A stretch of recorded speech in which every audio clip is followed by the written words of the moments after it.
Irmãos, nós estamos falando em João 17.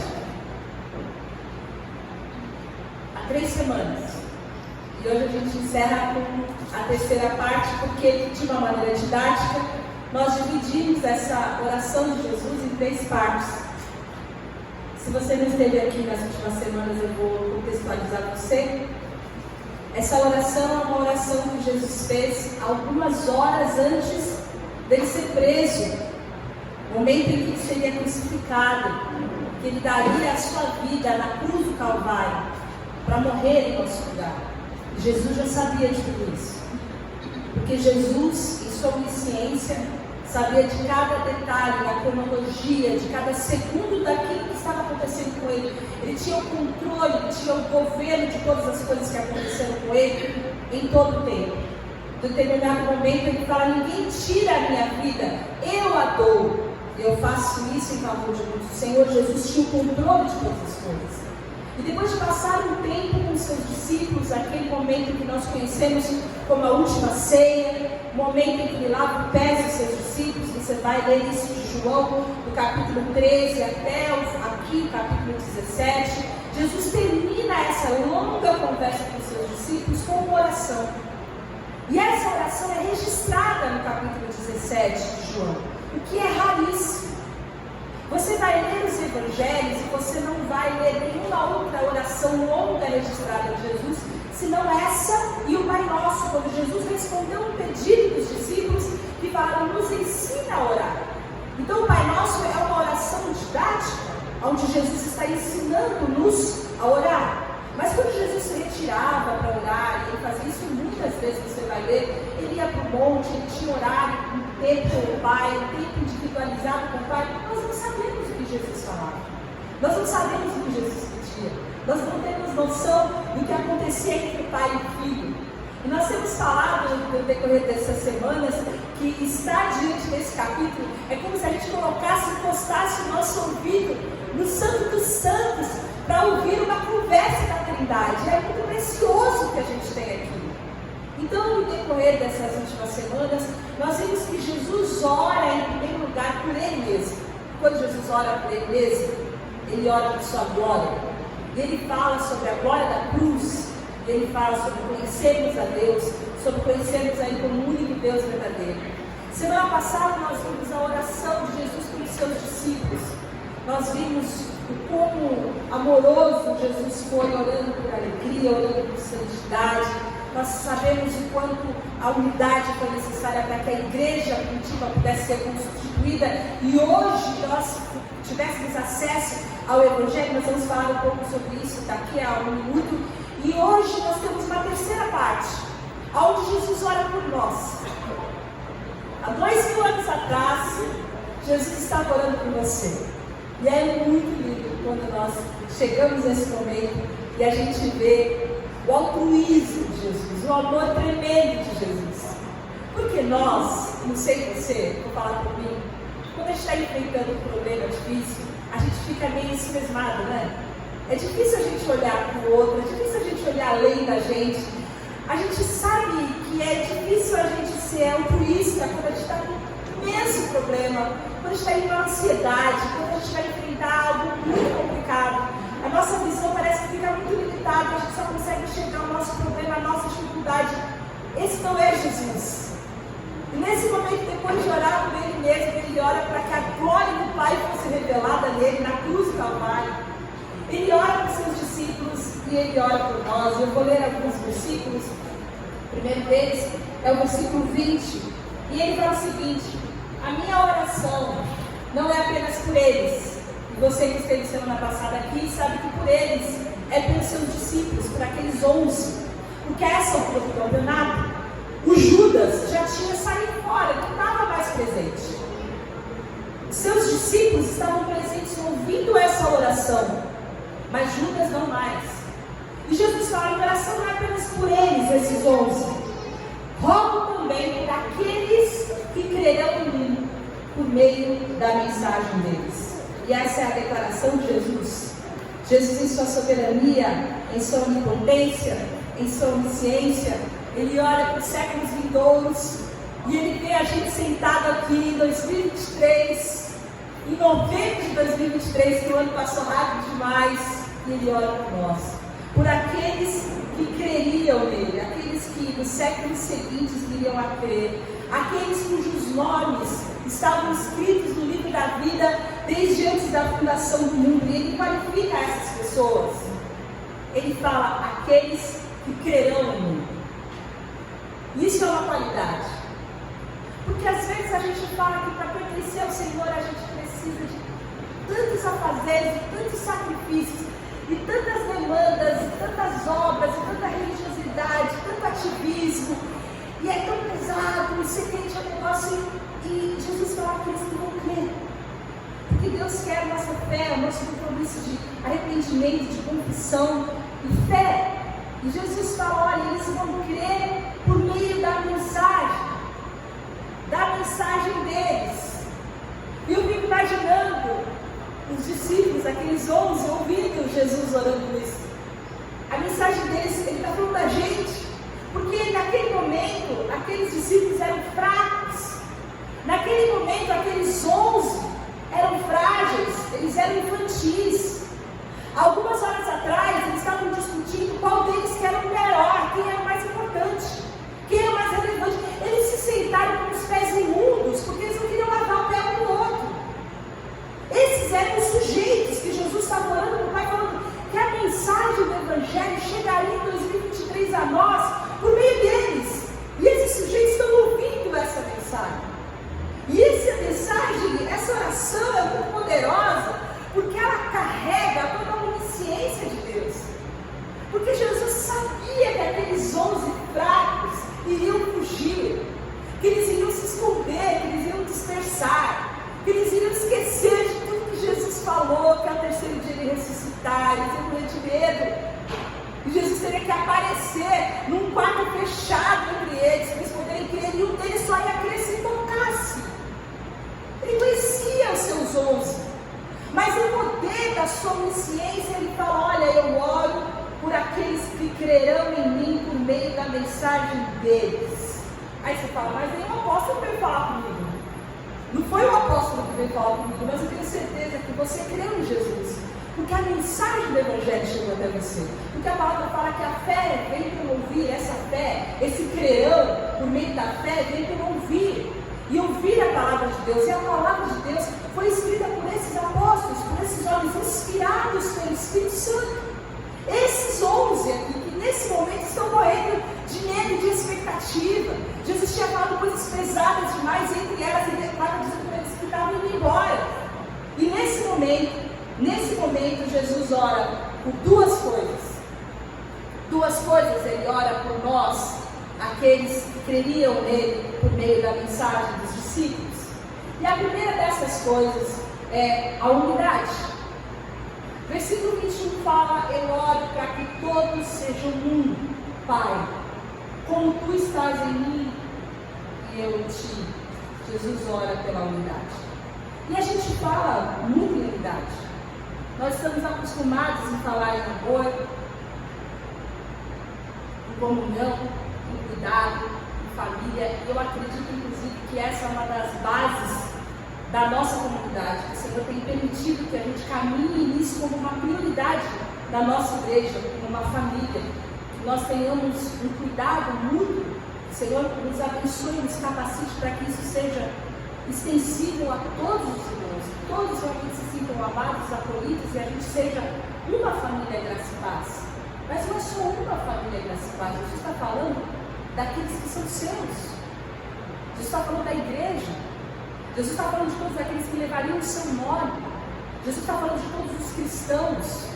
Jesus está falando da igreja no mundo. Jesus está orando por aqueles que eles sejam um.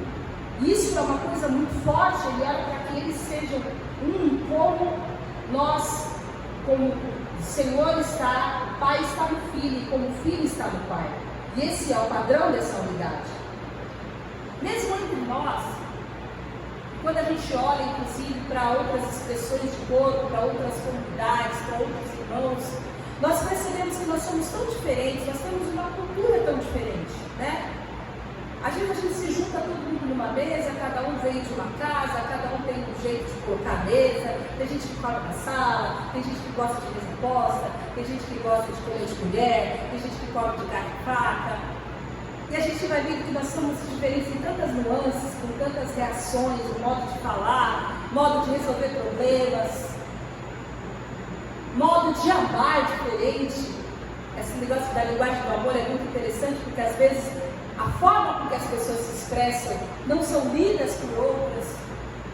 Como a gente pode ser uma unidade? Nós falamos em amor, mas é muito difícil da gente experimentar. É muito difícil que isso seja uma realidade, porque na verdade o maior problema do homem é o coração.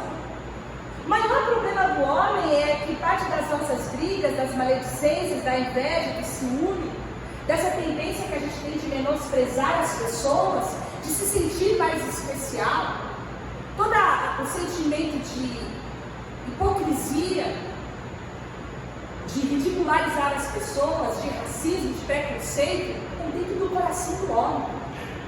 Como que uma sociedade de pessoas vai ser um só em Cristo Jesus? Essa é uma pergunta que nós só podemos responder à luz do Evangelho quando nós sabemos que o coração do homem é desesperadamente corrupto. E nós lemos na palavra inúmeros versículos que falam sobre a necessidade de nós nos amarmos. E a gente lê a palavra, a necessidade de honrarmos aos pais, os 10 mandamentos, da gente não mentir, da gente não levantar um falso testemunho contra uma outra pessoa, de não roubar, de não matar. Jesus fala isso daí, tudo aí resume uma coisa só, no amor. Porque o filho que ama o pai, que ama a mãe, honra o seu pai, honra a sua mãe. Ele não precisa que tenha um outro mandamento dizendo que precisa honrar. Ele ama, ele honra, ele cuida, ele vai fazer isso até o final da vida dele. Quem ama não vai roubar o outro. Quem ama não vai adulterar. Quem ama não vai matar em última instância. Então toda a lei se resume no amor. E nós sabemos que o amor, então, é o primeiro grande trilho da unidade, que nós podemos entender, que nós podemos sim buscar a unidade através, em primeiro lugar, do amor. Mas nós sabemos que até mesmo dentro da nossa família, que é um núcleo de maior amor, de uma pessoa que você escolhe para amar o resto da vida, é difícil a gente encontrar a unidade. É difícil a gente encontrar esse mesmo sentimento. Então nós entendemos que há necessidade de um outro trilho, para que essa verdade do Evangelho seja a realidade, para que o mundo possa conhecer Jesus, para que a gente possa ser uma unidade em Cristo, é necessário santidade. Santidade. E eu quero pegar emprestado para a ilustração de um teólogo que chama Tozer. A palavra de Deus fala que eles também sejam um em nós, para que o mundo creia que tu me enviaste. E essa ilustração fala o seguinte: se eu pegar 400 pianos e eu quiser afinar um com o outro, vai ser uma missão praticamente impossível. Dá o dó aí, um dá o dó, depois o outro dá o dó, e a gente vai ficar quantos anos para ficar tudo afinado? Nunca vai conseguir. Mas se todos eles tiverem um diapasão e todos eles afinarem, em um momento todos eles estarão afinados, todos estarão prontos para. Assim é também no festa. Jesus Cristo é o nosso diapasão. Nós não teremos como ser uma unidade se nós continuarmos olhando uns para os outros e tentar encontrar afinidade uns com os outros. Tentar procurar similaridade uns com os outros. Tentar buscar uns nos outros uma possibilidade de sermos melhores, porque nosso coração é desesperadamente corrupto. Nós só seremos uma unidade quando nós olharmos para Jesus, e em Jesus nós vamos nos encontrar. Por isso que nós somos todos membros do corpo de Cristo. É nele que nós somos uma única unidade. Nós somos diferentes, mas todos nós só podemos ser uma unidade se nós estivermos em Cristo. Se nós estivermos em nós mesmos, toda a nossa carnalidade, todo o nosso jeito de sermos quem nós somos, vai impossibilitar de nós respondermos essa oração de Jesus. Porque a palavra fala que quando nós estamos em Cristo, nós somos nova criatura, as coisas velhas já passada eu não trouxe esse versículo, mas você conhece, e tudo se fez novo. Todas as coisas se fazem novas quando nós estamos em Cristo Jesus.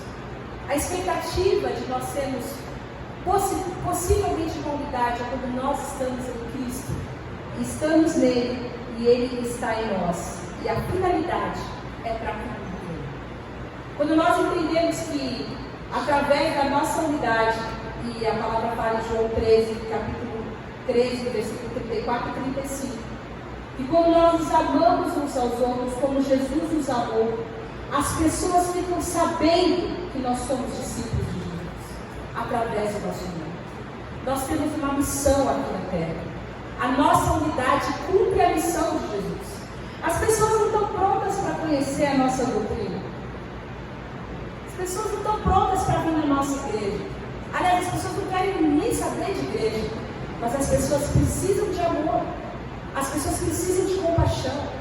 As pessoas precisam de misericórdia. As pessoas precisam de acolhimento. As pessoas precisam de graça.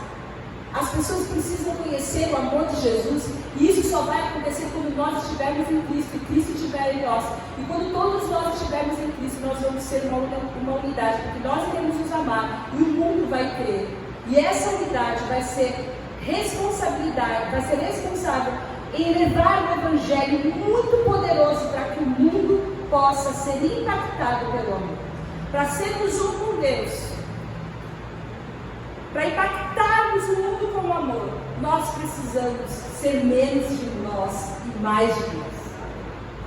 Menos de mim e mais de Deus. Por isso que a unidade caminha no trilho do amor e da santidade. Porque a santidade é menos de mim e mais de Deus. Menos de mim e mais de Deus. E quando nós somos menos de nós e mais de Deus, nós vamos ficando todos mais parecidos, mais amáveis, mais bondosos, mais misericordiosos. E aí sim é possível sermos uma unidade. E aí sim é possível que o mundo seja impactado pelo amor. Essa foi a oração que Jesus fez por nós, pela igreja de Jesus em 2023. Que essa igreja seja uma igreja que vive uma unidade. Que essa igreja seja uma igreja que ama. Que essa igreja seja uma igreja que busca santidade. Que essa igreja seja uma igreja que não tem um coração desesperadamente corrompido, mas que viva para Jesus. Tem um versículo que fala isso, que Cristo morreu por todos, para que aqueles que vivem não vivam mais para si mesmos, mas para aquele que por eles morreu e ressuscitou. Esse foi o versículo, a música que nós cantamos. Cristo é a nossa vida, e Ele morreu a nossa morte, para que a gente pudesse viver a sua vida. Você cantou isso agora? Quando nós vivemos a sua vida, nós vivemos o amor, e nós vivemos a santidade, nós respondemos à oração de Jesus. Nós somos um, e o mundo crê, e o mundo é impactado pelo amor. O recurso que a gente tem para que a gente possa viver isso é a glória de Deus. Jesus fala: eu dei-lhes a glória que me deste, para que eles sejam um. Assim como nós somos um, eu neles e tu em mim, que eles sejam levados à plena unidade, para que o mundo saiba que tu me enviaste e os amaste como igualmente me amaste. Eu dei a glória para eles. Eles receberam a minha glória. Eles receberam um recurso, e esse recurso maravilhoso que eles receberam, ele é poderoso para que eles possam levar esse compromisso de unidade, para que o mundo creia. Aí você pergunta, mas o que é a glória? Nós respondemos isso há 2 semanas atrás. É difícil definir, assim como a gente tem dificuldade de definir a beleza. Nós lembramos então de um versículo que fala que o Senhor é santo, santo, santo, e toda a terra está cheia da sua glória. A glória de Deus então é uma expressão da sua santidade, é uma expressão do seu poder, é uma expressão da sua perfeição, é uma expressão de todos os seus atributos, de toda a sua essência. E quando Jesus fala: olha, eu lhes dei a minha glória, eu dei o meu poder, Ele está falando do Espírito Santo que foi dado a nós, o alus, o outro igual em poder, em essência, em autoridade. Nós recebemos a esse glorioso Deus, Espírito Santo dentro de nós, que é o que move, o que governa, o que encaminha e direciona a igreja de Jesus para a santidade e amor. E essa glória revelada através do Espírito Santo que vai permitir que o mundo conheça o amor de Jesus, que conheça esse amor que a palavra fala, que o Senhor nos amou desde antes da fundação do mundo. A palavra de Deus em Colossenses 1:27 fala que Deus quis fazer conhecer quais são as riquezas da glória desse mistério entre os gentios, que é Cristo em vós, a esperança da glória. E todos nós recebemos da sua plenitude, graça sobre graça. Nós temos o Espírito Santo, que nos capacita a vivermos em amor e vivermos em santidade, para em unidade impactarmos o mundo, e o mundo possa crer, e nós possamos levar a mensagem do Evangelho, que é essa mensagem do amor. A segunda oração que Jesus faz é uma oração tão linda quanto a primeira. Ele ora o seguinte: Pai, eu quero que os que me deste estejam comigo onde eu estou e vejam a minha glória, a glória que me deste porque me amaste antes da criação do mundo. A segunda coisa pela qual Jesus ora é pela nossa comunhão eterna. Eu quero puxar um gancho aqui, porque se você começar a ler o capítulo 17, você concluir o capítulo 17, você vai ler muito sobre a glória de Deus. Você vai ver a glória de Deus no início, Jesus começando a falar sobre a glória, terminando a falar em glória. Ele vai falar da glória que ele foi amado desde antes da criação do mundo. Você vai ver que o que leva ele para a cruz é que a glória do Pai seja manifesta, e a glória do Pai é revelada na cruz do Calvário.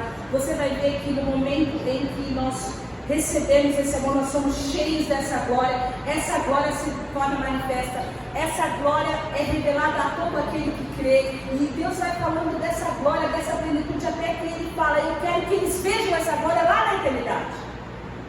Porque essa glória que eles conhecem aqui não se compara com a glória que eu tinha do Senhor lá atrás, quando o Senhor me criou, lá na eternidade, onde eu estarei. Porque nós somos limitados por esse tempo, nós somos limitados por esse corpo, nós somos limitados por essa existência.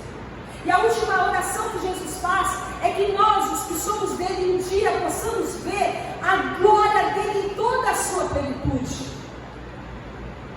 Que nós estejamos com ele e possamos, não mais limitados por esse corpo, por essa mente, contemplar a sua glória. Eu quero que eles estejam lá e que eles vejam a glória que eu tinha antes de todas as coisas, antes que o mundo foi criado. Eu oro por isso. Jesus está indo para a cruz e está orando por isso. Isso é muito demais. Eu quero que eles estejam comigo. Eu quero que eles estejam comigo. É lá que o Senhor está, exaltado, ressurreto, sentado à destra do Pai. Nós queremos vê-lo alto e exaltado, brilhando na luz da sua glória. Um dia nós vamos ver. Essa é a oração que Jesus faz. Eu quero estar com eles. Sabe o que é mais incrível? Que as pessoas só lembram de Deus em dois momentos. O momento do perigo, quando entra uma barata voadora, o momento da angústia, o momento da aflição, o momento da doença, o momento do diagnóstico, o momento que o filho fica doente, o momento da dificuldade, do dia mal. As pessoas lembram de Deus na hora da morte. Todo mundo lembra de Deus quando recebe uma mensagem: fulano morreu, velório 9 horas na Santa Casa. Todo mundo lembra de Deus. Mas, via de regra, as pessoas vão tocando as suas vidas sempre para de Deus. E nesse momento, a oração que Jesus faz, porque eles querem estar conosco. Eu quero eles comigo. Eu quero que eles venham. Eu só vou fazer uma festa se eles puderem vir. Você vai estar lá na festa? Você vai estar livre esse dia, então eu vou fazer a festa. Não tem o pessoal que é assim, eu sou livre? Você só faz o negócio se ele puder estar junto? Deixa eu ver se o fulano vai. Fulano vai, então tá bom. Então a gente pode ir, porque o fulano não vai ter nada nesse dia. É quem você quer estar perto, é quem você ama, você quer estar perto. Qual é o nível do nosso amor por Jesus? Qual é o nível do nosso desejo pela presença. Como nós cantamos a primeira música, eu te busco com fogo no meu coração. Qual é o nível da nossa sede? O quanto nós desejamos a presença do Senhor? Porque Ele deseja nós. Diante do Pai, eu quero estar com eles. Eu quero que eles vejam a minha glória. Eu quero pegar um gancho de uma colocação muito bem feita do Zé Bruno nessa semana. Se você tiver um amigo que é seu amigo porque ele tem uma casa de praia, e você só é amigo dele porque ele tem uma casa de praia, você não é amigo dele, você é amigo da casa de praia, certo? Inclusive, se tiver alguém que tem uma casa de praia que você quiser ser meu amigo, depois do meio-dia eu tô livre. Se você é amigo de um cara que tem um bar, olha que beleza, gente, que tem uma churrasqueira, que serve meca, serve de quem? Da meca da churrasqueira da pessoa, não é da pessoa. Se você casa com uma pessoa porque a pessoa tem grana, você casa com quem? Com a grana dela, certo? Estou errada, não é? O golpe do baú, coisa linda. Sugar daddy. Se você vem até Deus só porque você tem problemas, se você ora só porque você está em aflição, se você só busca Deus, você só se ajoelha quando você está em dificuldade, quem você adora? Quem você busca? Se você olha para a eternidade, eu choro, não vou para o inferno. Ponto 1, não vou para o inferno. Ponto 2, ruas de ouro, 12 portas. As portas vão ser uma pérola só. Muro de diamante. Irmãos, se você lê Apocalipse, Dubai é favela perto do Apocalipse. Você precisa ler o Apocalipse. Aquilo lá é coisa linda. Você vai lendo Apocalipse, que enche os olhos. Presença maravilhosa, um lugar seguro, sem choro, sem dor, sem doença, sem necessidade, sem corrupção, sem crise, lugar de festa, banquete. O lance é, você vai estar lá, porque Jesus vai estar lá. O que te motiva quando você olha para a eternidade? É porque Jesus está lá, porque o céu, irmãos, o céu é o lugar onde Jesus está. E essa é a colocação que Jesus faz com a eternidade. A eternidade é eu com eles. Eles vêm na minha glória. A eternidade é quando nós vamos poder ficar juntos. As ruas de ouro é um lugar onde meus pés vão pisar, onde os meus joelhos vão se dobrar. É um lugar onde eu vou fazer poças de lágrimas de adoração. Qual é a minha perspectiva em relação à eternidade? Porque eu sei qual é a de Jesus. Tem um versículo lindo que fala: uma forte voz que vinha do trono, João está falando, e agora o tabernáculo de Deus está com os homens, com os quais ele viverá. Eles serão os seus povos, o próprio Deus estará com eles e será o seu Deus.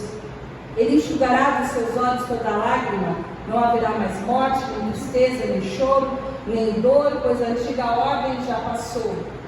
Aquele que estava assentado no trono disse: eu estou fazendo nova todas as coisas. E acrescentou: escreva isso, pois essas palavras são verdadeiras e dignas de confiança. Disse-me ainda: está feito. Eu sou o Alfa e o Ômega, o princípio e o fim. A quem tiver sede, darei de beber gratuitamente da fonte da água da vida. É esse o Deus em que veremos a glória do dia. E se seu coração não arde por isso, ele deveria arder. Quando eu olho para essa oração de Jesus, eu penso quanto eu desejo estar com Jesus. Isso redefine a minha relação com Ele. olhar para essas orações de Jesus, que nós sejamos um, que o nosso coração seja impactado pelo amor, que o nosso coração que é corrupto seja santificado, que a gente possa viver como Jesus, para a gente ser mais parecido com o outro, para que o mundo possa ver o nosso amor, e o mundo possa crer na mensagem, e a mensagem do Evangelho se espalhe, e a glória de Deus seja manifesta, e um dia a gente possa ver essa glória maravilhosa de Jesus junto com Ele. Isso faz me ver quão pequena é a minha relação com Deus, o quanto muitas vezes eu vou até Deus, mas estou buscando a mim mesmo. Uma busca muito pesada, muito pequena, muito das coisas da terra. Eu queria concluir com um versículo, irmãos, de Colossenses 3, versículo de 1 a 4. Portanto, já que vocês ressuscitaram com Cristo, receberam uma vida nova, estavam mortos, vocês não tinham expectativa nenhuma, você recebeu uma nova vida. O Espírito Santo soprou vida em vocês. Agora vocês têm vida. Vocês ressuscitaram com Cristo. Vocês são vivos. Procurem as coisas que são do alto. Vocês já são vivos. Vocês já não são mais daqui. Aqui é passageiro. Aqui é estação. Aqui não é ponto final. Busque as coisas que são do alto, onde Cristo está sentado à direita de Deus.